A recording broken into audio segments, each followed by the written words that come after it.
وكل مجاهد لله بأهل البدر يا الله. Berapa banyak orang yang pada hari ini masih diberikan Allah Subhanahu wa ta'ala hidup, tapi tidak bisa bersama dengan kita di tempat yang suci ini. Mengapa demikian? Karena dicabut Allah Subhanahu wa ta'ala nikmat sehat.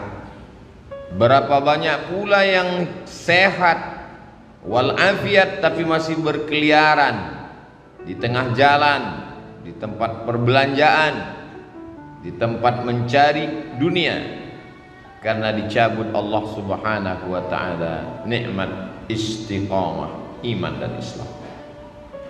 Yusbihu mu'minan, paginya beriman, wa yumsi kafiran, petangnya kafir. Begitu cepat hati itu berubah. Makanya di antara doa yang diajarkan Nabi, ya muqallibal qulub, engkau yang membolak-balikkan hati, sabbit qulubana, kokohkan hati kami, ala dinik, dalam agamamu, wa ala ta'atik, dalam ketaatan kepadamu. Wahai Mu'adz bin Jabal, nanti engkau akan bertugas ke Yaman, mengumpulkan zakat dan berdakwah, engkau akan sibuk. Maka baca doa ini supaya hatimu istiqamah.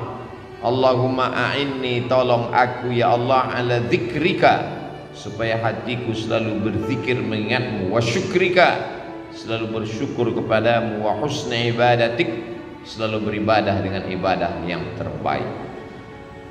Hidup ini singkat, tapi resiko yang akan diterima di alam barzakh begitu lama, dan yang lebih lama lagi adalah ketika nanti akan berhadapan dengan Allah Subhanahu wa ta'ala.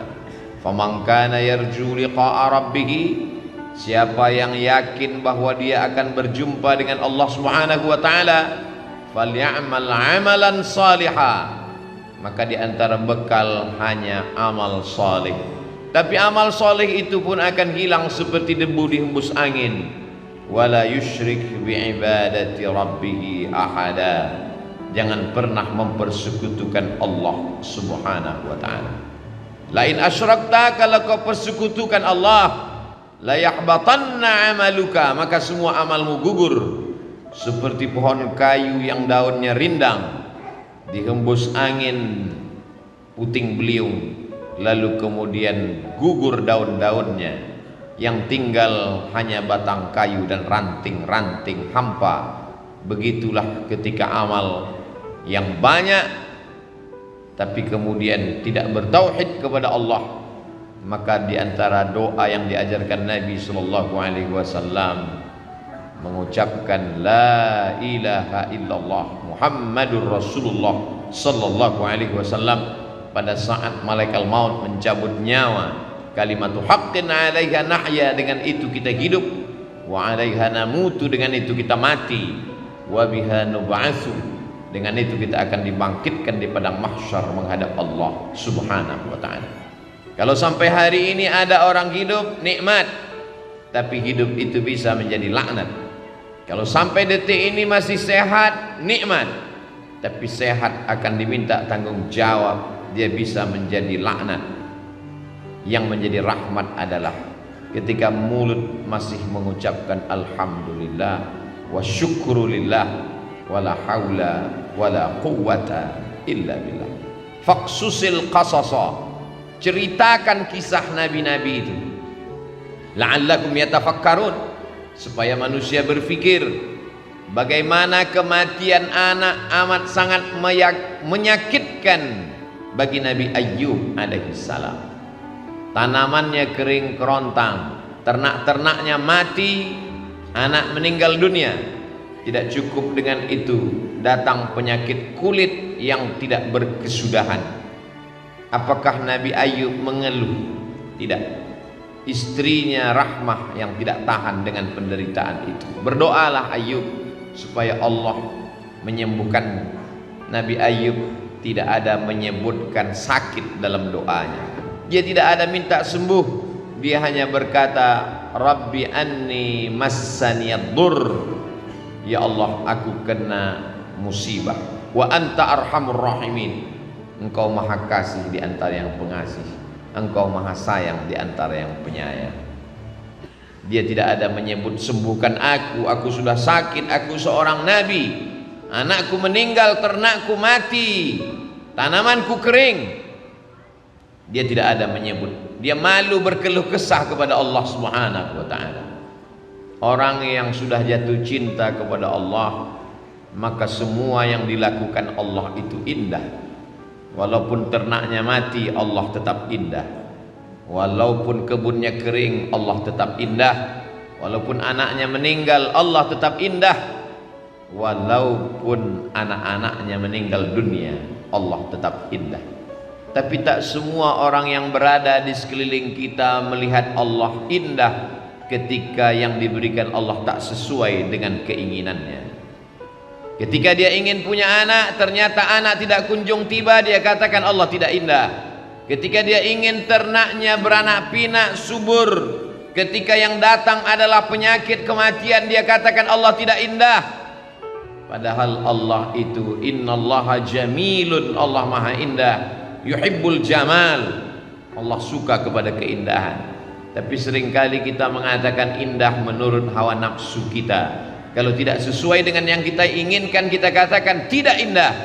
Allah kalau sudah memasukkan cinta ke dalam hati seorang hamba, maka apapun yang diberikan Allah indah. Masuk di dalam perut ikan di tengah malam, gelap lautan, 3 kegelapan, gelap malam, gelap lautan, gelap perut ikan, tidak indah. Tapi yang keluar dari mulut Nabi Yunus bukanlah sumpah serapah caci maki.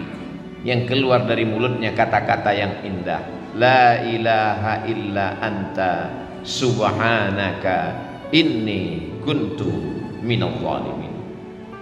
Orang kalau sudah sampai pada tingkat cinta kepada Allah, maka semua yang dilakukan Allah terhadap dirinya indah. Seperti orang jatuh cinta terhadap bayi yang tidak berdosa. Datang bayi itu memukul wajahnya, dia tersenyum. Bayi itu mengencinginya, dia tertawa. Kenapa? Karena bayi tidak berdosa. Bayi bukan Tuhan. Bayi hanyalah hamba Allah, belum ada dosa pada dirinya. Semua yang dilakukan bayi itu indah. Kenapa? Karena orang tua sudah jatuh cinta kepada bayi. Bagaimana ketika Qais yang jatuh cinta kepada Laila, bersemayam cinta itu di dalam hatinya, maka semua pada diri Laila dia lihat indah. Syair-syair itu selalu dijadikan ulama sebagai dalil pembuktian bahwa kalau cinta manusia begitu indah, apalagi cinta Allah yang menciptakan manusia. Orang yang belum sampai kepada level cinta itu berkata dia gila, padahal sebetulnya adalah dia sedang tergila-gila dengan Allah Subhanahu wa ta'ala. Janna jununuhu, tertutup akalnya. Orang menyangka dia sedang terpukau, padahal sebenarnya hatinya sedang jatuh cinta kepada Allah Subhanahu wa ta'ala. Siapa yang cinta pertama kali? Allah. Yuhibbuhum, Allah mencintai mereka. Wa yuhibbuna, mereka membalas cinta Allah Subhanahu wa ta'ala. Ya bunayya, wahai anakku, inni ara fil manam, aku lihat dalam mimpiku, anni azbahuka, aku menyembelih lehermu. Fanzur madza tara, apa pendapatmu? Apa jawab anak yang juga cinta kepada Allah? Ya abati, wahai ayahku, if'al ma tu'mar, laksanakan apa yang diperintahkan Allah. Satajuduni insyaallah minas sabirin, insyaallah aku sabar menerima apa yang diberikan Allah Subhanahu wa ta'ala. Kalau sesuai keinginan kita dengan yang diinginkan Allah, maka bersyukurlah. Kalau tidak sesuai yang diharapkan dengan apa yang diberikan Allah, maka bersabarlah. Ajaban li amril mu'min, orang yang percaya kepada Allah itu mengagumkan. In asabathu dharra, in asabathu sarra, kalau yang datang itu menyenangkan hatinya, syakar, dia bersyukur, kana khairal lahu, itu baik baginya. In asabathu dharra, kalau yang datang itu tidak menyenangkan hatinya, tak sesuai dengan yang diinginkannya, sabar, dia tetap bersabar, kana khairal lahu, itu pun baik baginya. Orang yang bersyukur diberikan Allah, la in syakartum la azidannakum. Orang yang bersabar diberikan Allah, innama yuwaffas sabiruna ajrahum bighairi hisab. Tidak ada yang tidak indah bagi orang yang sampai pada hakikat keindahan Allah. Semua yang dilakukan Allah baik, semua yang diberikan Allah baik, walaupun tidak sesuai seperti yang dia inginkan. Hari ini kita sedang berhadapan dengan manusia-manusia yang memaksa Allah untuk mengikut keinginannya, sehingga kalau sesuai dengan yang dia minta, dia katakan Allah hebat. Tapi kalau tidak sesuai dengan kemauannya, maka dia tidak mau lagi beribadah kepada Allah. Sejak kapan Allah mengikut hawa nafsu? Sejak kapan Allah menjadi mengikuti keinginanmu? Kita di hadapan Allah seperti mayat yang sedang dimandikan orang. Jenazah tidak pernah melawan. Jenazah dimiringkan ke kanan, tangannya, hidungnya dicuci, dibasuh, disiram air. Kalau jenazah saja di hadapan orang yang memandikannya begitu lemah, bagaimana dengan kita di hadapan Allah Subhanahu wa ta'ala? Hakikat manusia adalah lemah. Hakikat makhluk adalah makhluk. Dia tidak pernah menjadi khalik. Kalau kita paham hakikat ini, kita akan dapat tersenyum atas semua pemberian Allah Subhanahu wa ta'ala, walaupun sesuai dengan yang kita inginkan ataupun tidak kita inginkan. Allah ceritakan nabi-nabi itu dalam Al-Quran, la'allakum yatafakkarun, supaya kita berpikir. Kurang hebat apa lagi Nabi Nuh alaihi salam, tapi ketika tak sesuai dengan yang Allah berikan. Kurang hebat apalagi Nabi Ibrahim alaihi salam, tapi tak semua yang dia jalani itu sesuai dengan yang kita inginkan. Kurang hebat apalagi Nabi Musa alaihi salam, tapi dalam kehidupannya juga penuh dengan tetes peluh keringat dan air mata. Belum lagi dia mukallaf, belum lagi dia berakal, dia terpaksa mesti dihanyutkan di tengah sungai Nil. Sesuatu yang di luar logika akal manusia, tidak indah menurut kita, tapi begitu kehendak Allah Subhanahu wa ta'ala. Dibesarkan di istana Fir'aun sampai akhirnya Allah mesti mengeluarkannya, jatuh menjadi pengembala kambing. Thamaniya hijaj, 8 musim, 8 tahun lamanya. Tidak indah bagi kita, tapi begitu kehendak Allah. Innama amruhu idza arada syai'an ay yaqula lahu kun fayakun. Kalau ada dalam hidup ini tidak indah, padahal kita sudah berbuat baik, berniat baik, berpikir baik, berkata baik, berbuat baik, datang tidak baik, satu-satunya kunci hanya husnuzan kepada Allah Subhanahu wa ta'ala. Husnuzan kepada Allah itu indah. Innama ana inda husni zanni 'abdi bi, aku menurut prasangka hambaku kepada aku. Satu-satunya cara menerima keputusan Allah hanyalah ridha.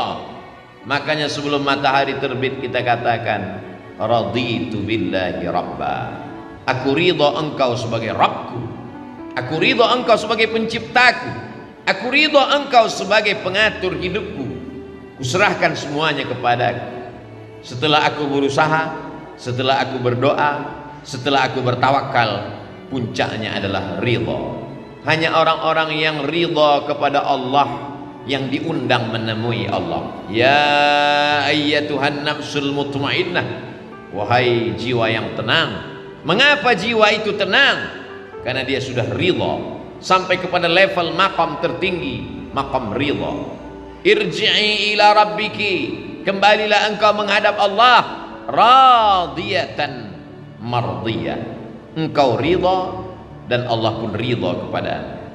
Setelah ridha, fadkhuli fi ibadi, masuklah bersama hamba-hambaku yang ridha, wadkhuli jannati, masuklah ke dalam surga. Karena hanya orang-orang yang ridha kepadaku lah yang masuk ke dalam surga. Tapi hati kita belum tentu ridha terhadap semua keputusan Allah. Hati itu keras, hati itu melawan, hati itu berontak. Aku sudah sholat, aku sudah puasa, aku sudah berzikir, aku sudah sedekah, sudah bangun masjid. Kenapa tidak sesuai seperti yang kuinginkan? Ada satu yang belum. Mungkin kau sudah ikhlas menggunakan hartamu, mungkin kau sudah tulus menggunakan nyawamu, tapi satu yang belum, kau belum ridha menerima keputusan Allah Subhanahu wa ta'ala. Sehingga ketika orang sudah masuk ke dalam surga, Allah bertanya, "Madza turidun?" Hai penghuni surga, apa yang belum kalian dapat? Jannatin tajri min tahtihal anhar, surga beserta isinya, taman-taman yang indah, semua sudah dapat. Apa yang belum? Penghuni surga menjawab, ada yang satu yang belum ya Allah, ridhaka, kami belum dapat ridhamu. Kata Allah, ridhaku hanya diperoleh orang yang ridha menerima segala keputusan. Berat, sakit, tapi dia tetap tersenyum karena dia tahu bahwa yang memberikan ini adalah Allah. Rencana Allah jauh lebih indah. Kata-kata terlalu mudah diucapkan lidah, tapi ketika sampai dalam diri kita, yang membuat kita ridha itu pun hanya Allah Subhanahu wa ta'ala. Kita hanya mampu berkata la haula wala quwwata illa billah. Barakallahu li wa lakum fil Qur'anil azim wa nafa'ani wa iyyakum bima fihi minal ayati wadh-dhikril hakim wa taqabbala minni wa minkum tilawatahu innahu huwal ghafurur rahim. kulli mujahidin lillah bi ahlil badriyah